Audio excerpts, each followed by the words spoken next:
Yeah.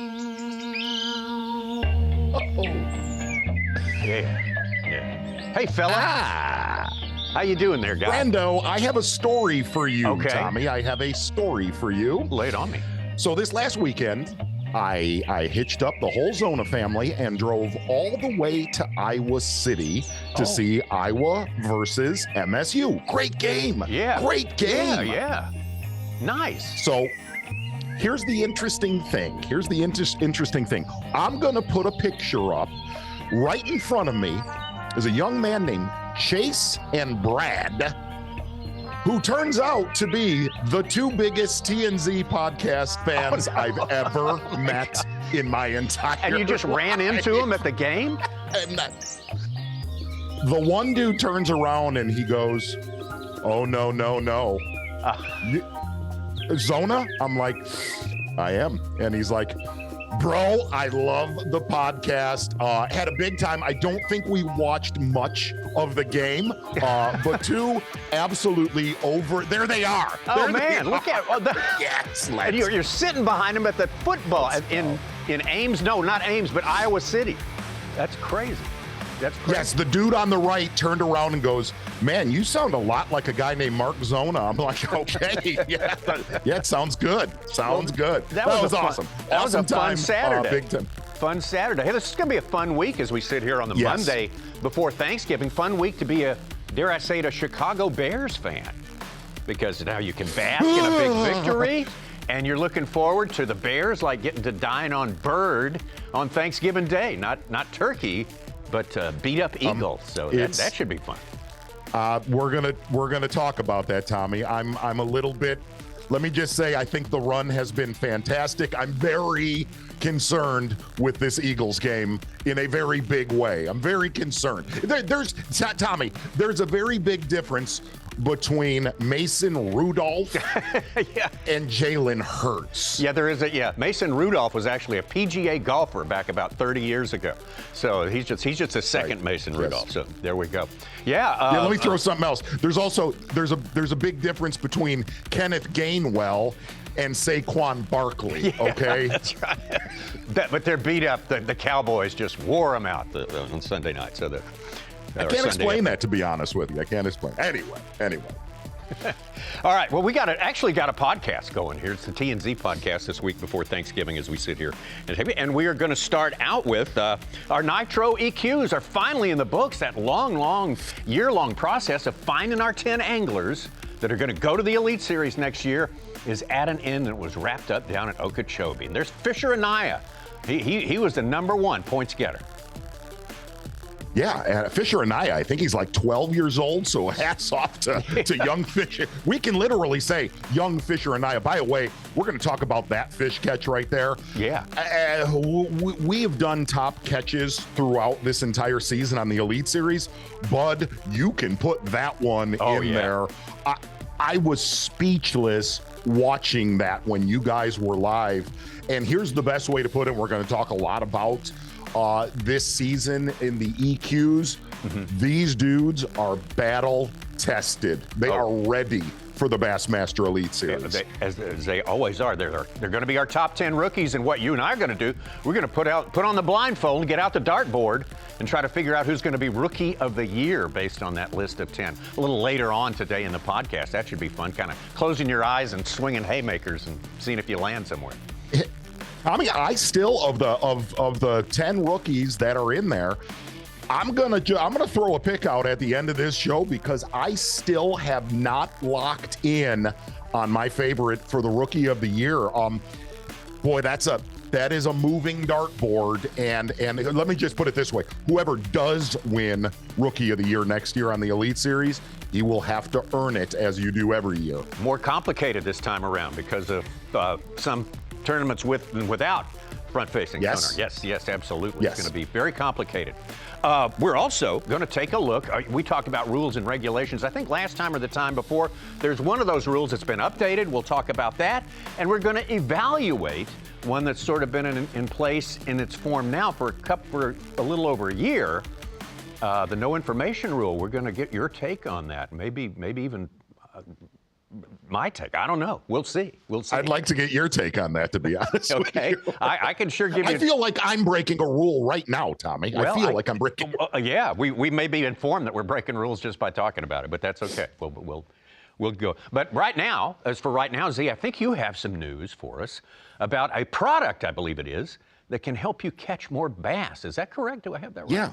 Yeah, that rumor on the streets, the kids are talking about some of these baits. And what I'm going to do for the next few podcasts between now and obviously the holidays into January is what I'm going to talk about: seasonal lures that you can go out with right now and catch them. By the way, giant stringers of smallmouth still being caught up here in Michigan right now. And one of the baits, Tommy, this time of year, okay? Well, you just say to yourself, well, that's just a straight king KVD jerkbait. You'd be wrong, Tommy Sanders. What? Really? You'd be totally wrong. That right there is a sinking jerkbait, okay? You put that on 10 or 12-pound fluorocarbon, you can get this bait. And here's the great thing. The sink rate on this jerkbait, you can basically get about a foot a second. So let's just say you've got a lot of fish in that deeper water column, that 15, 20, maybe out to 30 feet of water. That right there, the KVD sinking jerkbait, big this time of year, as a lot of our fish get a lot deeper that possibly are suspending, maybe some bottom huggers. If you've got some out in that 20 to 30 foot range, the Straight King KVD sinking jerkbait. And here's the little game. Here's the little reindeer games we're going to play if you want to win this prize pouch this week. Yes. The game you spoke of, the Black Friday Eagles, Bears. Yeah. The Bears are hurting on defense. All I want you to do when I post this picture today of these products, give me the total rushing yards of one Kyle Monungai. Okay, he was the leading rusher, I think, this past weekend, was he not? Yes, for the Chicago Bears. In that game, maybe. Monungai. Tommy, let me just put it this way. The Bears games this season, I told producer Mike McInnes this, they have not beat a lot of good teams. And I can just tell you, you've been around me during Bears games, the rage that comes out in my living room. Karen has heard things the last 7 weeks that should never be repeated by a human being in the living room of these guys. 8-3, and you're still just completely inconsolable. You're out of your mind with rage. Good deal. I like that. Rushing yards, Kyle Monungai. Kyle Monungai. Okay. All right. I'll keep that in mind as we move forward here. Let's get into our first topic of the first segment there. Caleb Hudson was the winner. Caleb Hudson of Georgia was the winner of that big finale, the grand finale of this long process, the Nitro EQs. And that started, of course, in 2 different divisions, full of anglers trying to make the top 50. The top 50 from both divisions went to the second tier of competition, which was those 3 tournaments, Champlain Wheeler and now Okeechobee. And it was Caleb Hudson of Georgia who fished his way into that top 10 points list and won the tournament and qualified for the Classic there. Great job. Yes. From this young man, very polished angler. Very polished angler. And, boy, we talked about this, when you guys covered the Okeechobee event for the Elite Series. It's a different lake now, man. You do. And I know a lot of our viewers of the TnZ podcast, a little bit worried about Lake Okeechobee, especially obviously the main lake, lack of vegetation, not the best water quality conditions. And it really is. It is a different Lake Okeechobee now, obviously with technology. A lot of guys fishing the rim canal, fishing in canals throughout this tournament. And I even though I'm not covering these events, I still call a lot of the anglers just to get a vibe of what the fishing is like. And with a lot of the pressure with forward-facing sonar, a lot of these fish in the canal systems of Lake Okeechobee have become incredibly conditioned, incredibly hard to catch, where a lot of anglers that I talked to said the numbers game was out on the lake and a lot of the quality was in the canal systems of Okeechobee. So the guys that were really in the top 10 of this tournament hats off to them, because it was not easy to catch him. This angler right here, Tristan McCormick. I heard you make a comment, Tommy Sanders, about Tristan. Yeah. Tristan does seem like he's been fishing the opens and EQs for 37 years. About that long. Actually, big Bethel University star back in the last century, and here he is. Here he is now. He has many years, but here he is. He's qualified. He is in. He's going to be one of the elites next year. One of the guys we have to consider. Now, you're getting back to our winner, Caleb Hudson. I don't know if you had a chance to talk to him or not. You know, he was fishing that Rim Canal down there, not far from Clewiston. That was a smart decision. Not trying to travel around. It was terrible out on the lake. People breaking stuff. Maximized his time. Maximized his time. Didn't spend a lot of time in locks and running through canals. But that canal, he said, he knocked out a big weight on day number 2, which set up that victory. And that canal, he said, was murkier. You know, usually the conventional wisdom about Okeechobee, it's, they're looking for the cleanest of the clean. Yes. He was looking for murkier water because they are maybe a little bit more hip to forward-facing sonar. And he could maybe take advantage of that with some murkier water where they couldn't see as well. And that is so strange, because nobody ever in the state of Florida, I'm looking for dirtier water. Throughout the history of the state of Florida, it's always been stable. That tea, that dark tea colored coffee water, it has always been the stability of winning tournaments down there. And like I said, man, Tommy, we're going to shift gears real quick. Yeah. Let's just let this fish catch ride. This glide bait catch is one of the best catches, I think, of the 2025 season. Let's roll that real quick, Mr. McInnes. Just let's show that this piece of work. Yeah, this could be Fisher Anaya.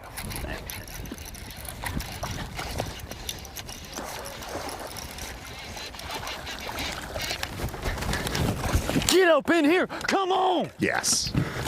Yes, sir. I told you it's a dang double digit almost. Tell the whole story on that. You see that bridge back there? That's how far that fish followed before she bit. Oh. How long you been working? My God, at least an hour. Oh, it's shaking like a leaf. Giant, dude. That's what I'm talking about, bro.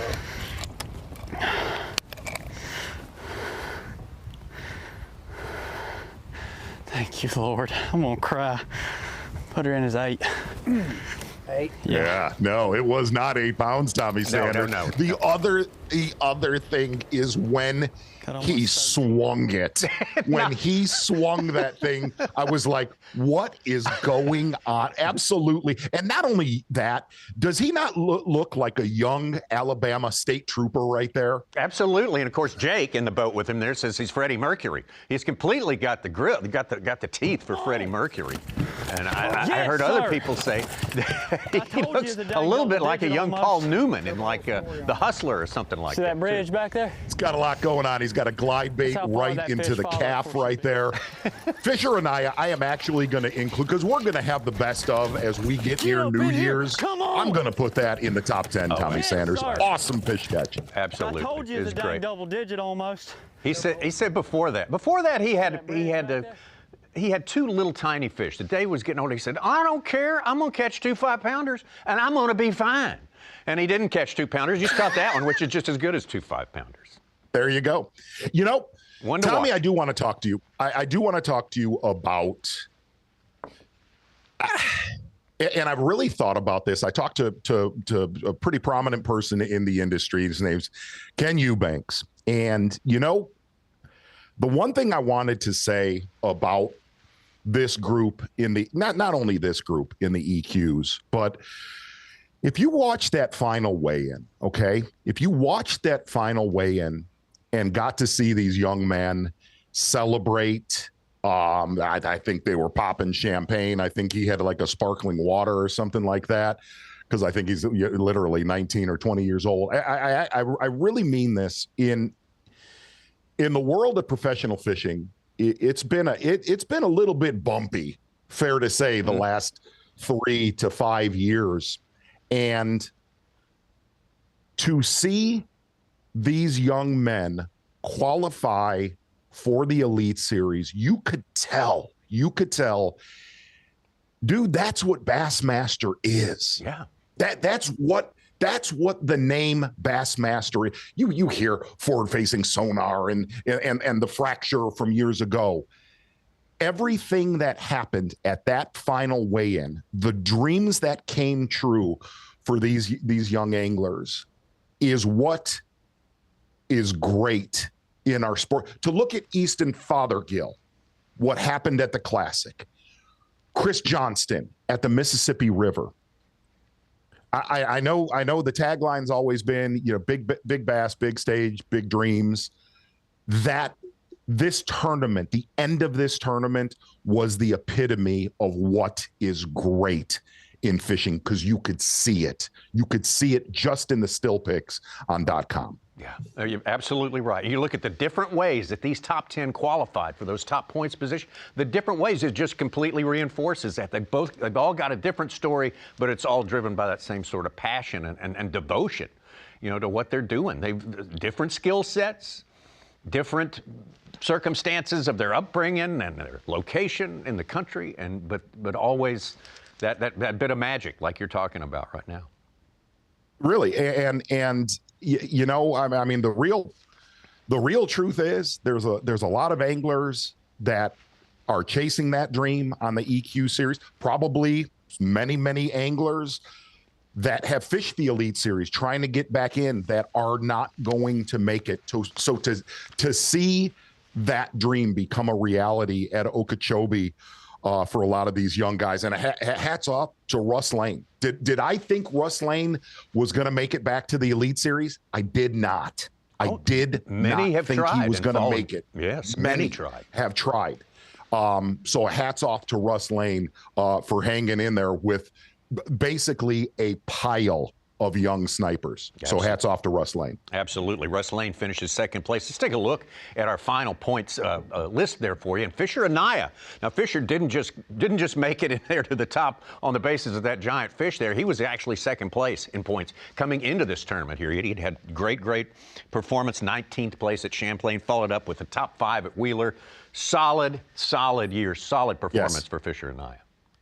And really, the other thing in this list of top 10s is there were multiple anglers, Tommy, after day one that fell out of that top 10 and saved themselves with, hey, this was one of those tournaments where 10 to 12 pounds was a big stringer outside of the leaders of this tournament. You looked at guys, my guy, Aaron Jagfeld, Matt Messer, guys that were so solidly in that top 10 that dropped out and then gained points back on day 2. Here's the best way to put it. You could see a few of those anglers that are on this list after the day 1 weigh-in were absolutely shell-shocked. Absolutely, yeah. They thought it was over. They thought it was over, but yet they didn't give up. And of course, we see Austin Cranford there, another great story. He's one of those guys like Tristan McCormick's been going after this prize for a long time and really had a breakthrough at this tournament here, got himself into that top 10 and got it done. Matt Messer, as you mentioned, came in with the lead and fell out of the lead. It was that brutal. It was a brutal week down at Okeechobee. I mean, it was a brutal week. Coming after a really the coldest weather of the year, and just, it takes 3 days for all those effects to filter out of there. And these guys managed it well. Yeah, and hats off. Guys like Tristan McCormick, I know this is fact. Guys that went down there and got in some pre-practice before the official practice, before it really went off limits.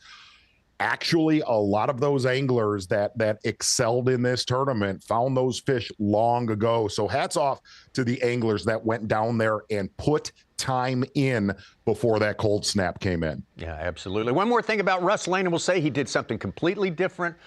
Never caught any big fish. He just took his jig, fished a straight line bank all the way, and when he felt like it, he'd turn on his TV set and catch one out in the middle of the canal too. So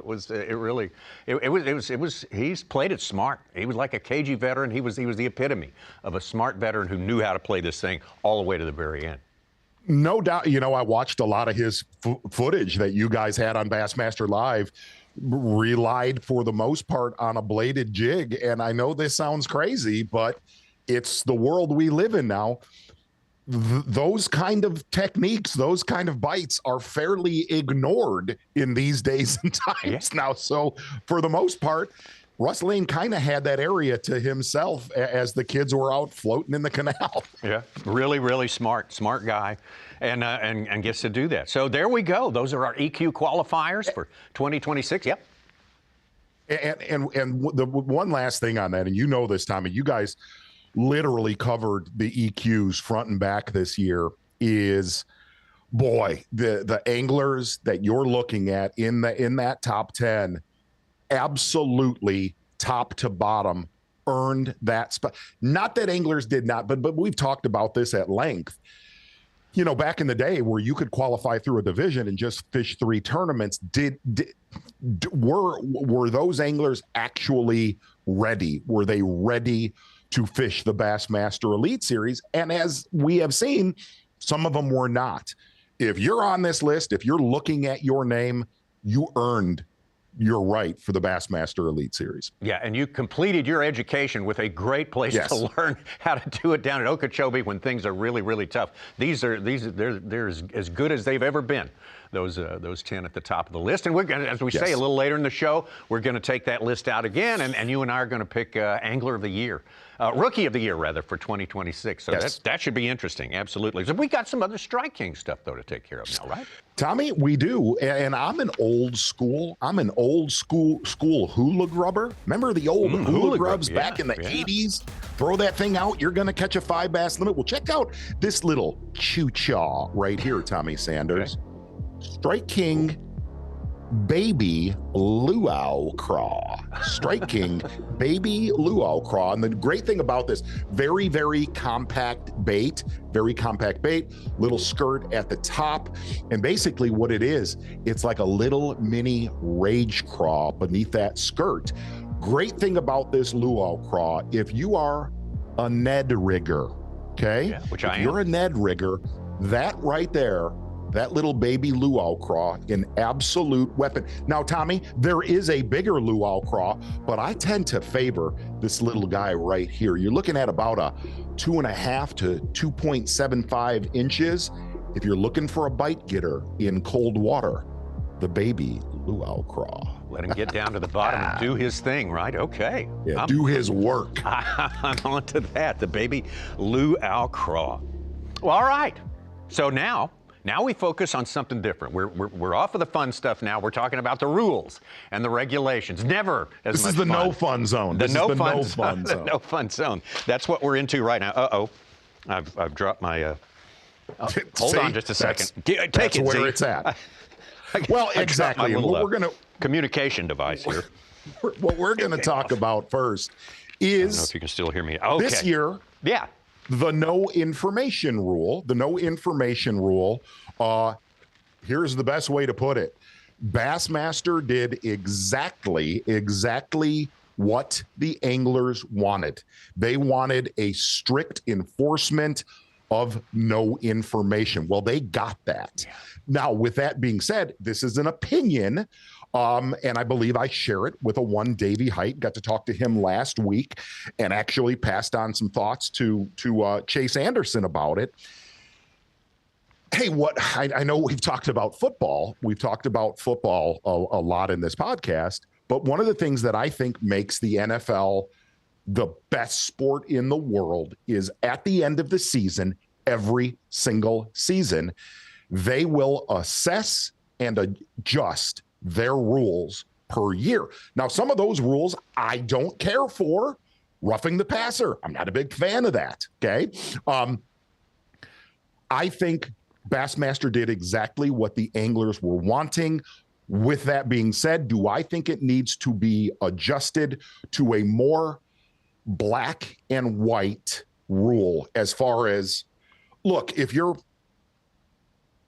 standing in line at an open on a body of water that the Elite Series is going to in a year, and you hear 2 anglers talking about how they caught them that day, did you break the no information rule? By the law of the rules, that is, you did. Yep. Those are the things that need to go away. It needs to me, it needs to be more concrete as far as you cannot get waypoints. You cannot get information during whatever the off limits period is. I think I think the anglers got exactly what they were asking for, but it has to get more concrete, and the gray area, the vaguisms where an angler is not soliciting information. Right. But actually just here's something like at a look as shallow as that is, somebody comes out of their house and says, hey, there's a 5-pounder that lives under my dock. That's the stuff that needs to go away, in my opinion. Absolutely. Even something as benign as, running into someone at the gas station, and just as you're pulling out, they say, hey, don't forget to fish the north side of the lake. You're in violation right there. You're in violation. And you can't you can't help that. And those are the things, as much as I think it was a success deterring getting information this year, to me, it needs to be chiseled and refined down so anglers are not accidentally breaking it. There is a big difference between accidentally breaking a rule and outright breaking it. And those are that to me, that's where there needs to be a better balance. You think we can find some language that makes that puts 100%. Puts a fence up right there? You think it puts a fence up, it deters it, and that is a rule that should be black and white. I'm hoping that is something that's looked at before the season starts. 100%. Yeah. Another problem with that sort of vagueness, with that sort of gray area, is that one of the methods to make decisions, rulings for or against whether this angler has committed a violation or not, is a lie detector test. And a lie detector test, I don't think ever meant to be the ultimate determination of guilt or innocence, but one of the tools they use to make a full assessment. But there are many people who take lie detector tests, and they'll say, "Did you get information about this tournament before?" And they think of that. That one time, that glancing, obtuse comment that someone made in their ear, and they fail because their galvanic skin response goes through the roof, and that's something that I don't want to get into the whole thing of whether or not lie detector tests should or shouldn't be used, but that sort of vagary may aggravate the problem with a lie detector test. Yes, I 100% agree with that, and I think it has been a learning. Look, Lisa and Chris Bowes, they don't actively go to tournaments. Hey, let's have some anglers fail some polygraphs. That's a nightmare for a tournament director. That makes. Oh God. And I know those two well enough that they don't actively go to. Now the other side is, do I think that the no information this rule probably has deterred a lot of things that might have been going on? Yes. So that side of it has worked, but the vaguism, the gray area needs to go away. I think. Right. I agree. Totally agree on that. There'll be more, maybe some good will come of the conversation that you had with Davey and Chase and all those guys, and yes, we'll get some results there. Now, another rule thing that we talked about it maybe the last time or the time before. The new rule that came out was that no angler streams from an Elite Series tournament may be put up. An individual angler putting the camera in his boat and putting that stream on his side or anywhere on social media, YouTube or whatever, during the course of an Elite Series event. That time belongs to the Bassmasters and Bassmaster media. So that rule has been amended. I'm sure you heard about this, that now yes, they may get put up during that, but only on Bassmaster media outlets, meaning that they have to send it to Bassmaster, and Bassmaster puts it on one of the Bassmaster media outlets. So now you can do both. You can go, but they could always go before and after the tournament. Now you can go during the tournament. What do you think about that? Well, a big hats off to the anglers that figured out how to do that, whether it's Zalday and I believe Logan Parks, Matt Robertson. Listen, brilliant idea. But one of the things that you said, and this part I do agree with, again, hats off to those anglers that figured out how to use technology to stream their day. Look, there's a lot of anglers that don't want any part of that.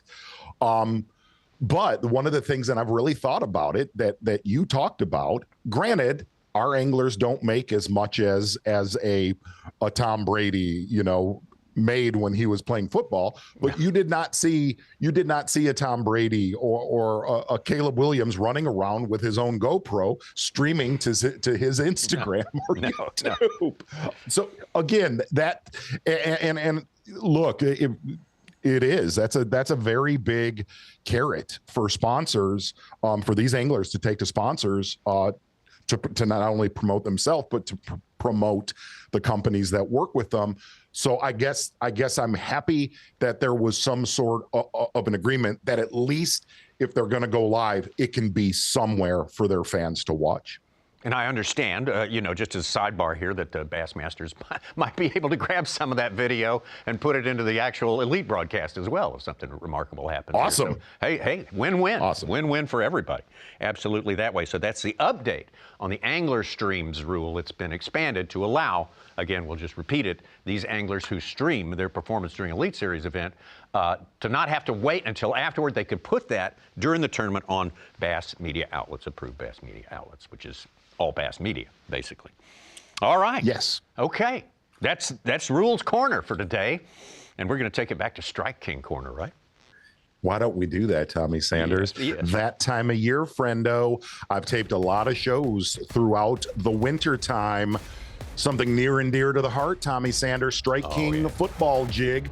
Great thing about this football jig and this time of year, whoever wins this week, Tommy, I love throwing a jig, period. First Zona show of the year, definitely with a jig. The great thing about this, nice lighter wire hook that's in this. And whoever wins this week, Tommy, I'm going to send all of the trailers that I use whenever I'm football jigging. And here's the best way to put it.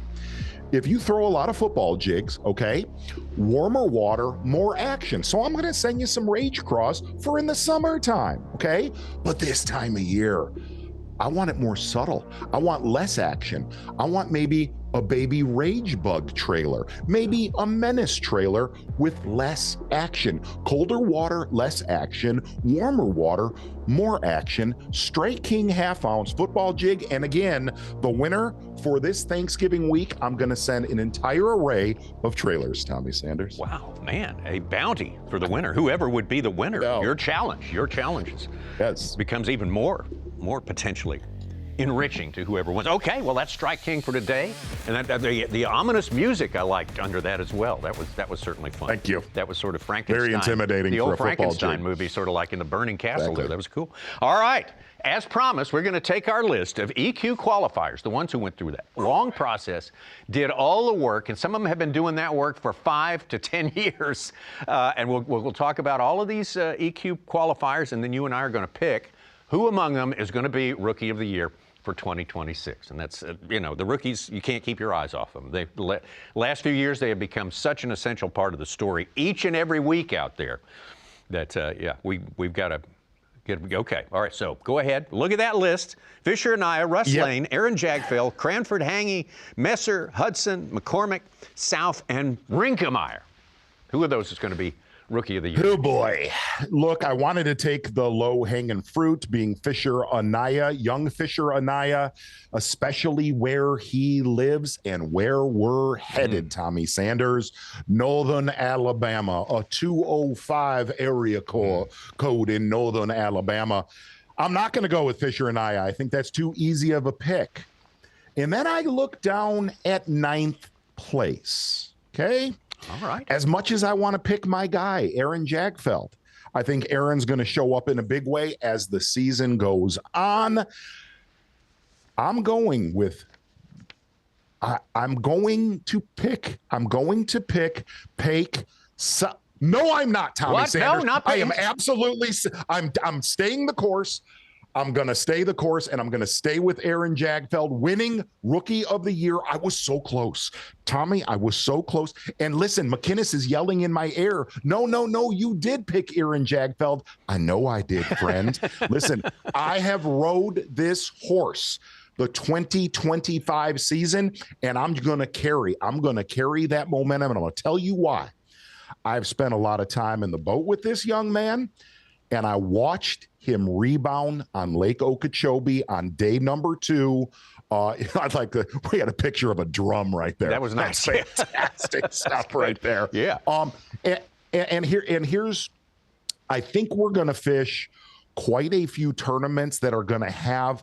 I know this sounds nuts, but I've made this comment before. I think Lake Gunnersville actually fishes way more like a northern lake.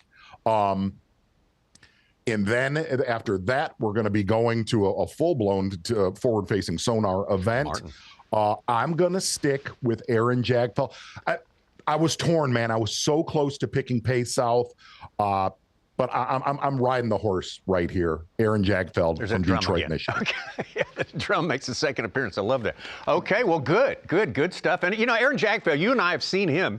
We've seen him in other opens. Holden's going toe to toe with the likes of Jay Shakurit, and so for maybe finished second to Jay Shakurit. They're on St. Clair, and of course he had a great college career. What's that college? It's just right off the shore of the lake. Adrian College. Yeah, as a matter of fact. So yes, his coach Seth Borton, hammer bass fisherman, great coach. And here's what Adrian College has done really the past decade in their bass fishing team. It's a real deal there. And when you come out of Adrian College, you are pretty much good to go. Good stuff. All right, there's your pick. Aaron Jagfeld, third place in the qualifying points, and now I guess it's my turn. So funny you mentioned Pake South.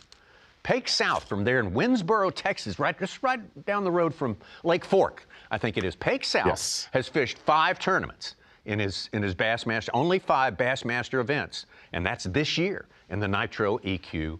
Wow. And he makes it on his first trip, and so Pake South is not a bad pick, I would think. I don't know that much more about him, but he did very well in the tournament, and man, I got to think Pake South is good. But I did not pick Pake South. I went for. Oh my gosh! I did not go for Pake South. I went for the lowest, as you say, the lowest of the low-hanging fruit, and that is our top qualifier, didn't you? Fisher Anaya. I mean, you could not watch this guy. You could not watch him operate and not really love what he was doing. I never saw him once. I mean, he had some very, very slow starts during the course of that tournament, and slow periods in the afternoon. Never said anything negative. He said, I'm just right around the corner from the next giant. It's coming, and in that case right there, certainly it was coming. That had tracked him a quarter of a mile up from that bridge, according to his calculations there with that glide bait. And then boat flips it. I mean, how can you not pick a guy like that? I think he's bold enough to get the job done. I'll put it that way. And the other thing, watching him in the boat, just from mechanics, decision-making, eerily similar to another young angler that's been very successful on the Bassmaster Elite Series, Trey McKinney. Yeah. Here's the best way to put it, man. Where these 19 and 20-year-old anglers come from now, a Trey McKinney, a Fisher Anaya, you're like, whoa, wise beyond their years. And not only that, what I'd like to do on the next TnZ podcast, there is a certain look of young anglers that are really good with technology. There really is. You kind of got the flow going, a little bit more hip than a usual Bassmaster looking angler. I want to put up some of our forward-facing sonar anglers because really, here's what they are. They all look like twins. They all look the same. They got the same haircut, right? Yeah. They got everything. Same posture. Everything, right? Attitude. They talk the same. They mumble the same. It's all the same. Yeah. Fisher's definitely in that category, only perhaps more so. I mean, I've never seen anybody so loose in such a high-pressure event.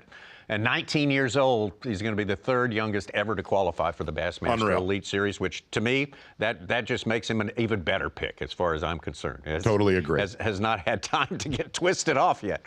So he's in a good place, I would say.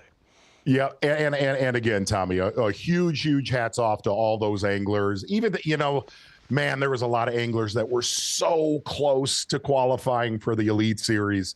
But I think we got a really, really great list of 10 coming into the Elite Series for 2026. Oh, they're always amazing to watch. Those rookies are so polished and so poised and so much fun in the case of Fisher, for sure. Of course, Aaron Jagdfeld, very, very good, too. Yeah, that's a great pick. Everybody's going to be watching him all week long. And everyone else has got their own picks, I think. I don't think there's a one of them that's not worthy of a choice if you give the right scenario. Well, I guess that's our show for today. Tommy? We've had fun. Am I okay? Am I okay to wish you, the entire JM crew, and every one of our viewers on the TnZ podcast a very happy Thanksgiving? Go Bears. Okay. Yes, and same thing back to you, all of us on the crew here. So thankful to be able to work with you on a regular basis on the TnZ podcast. That's the name of it. Ask for it by name, a tradition of excellence so far this year. See you later.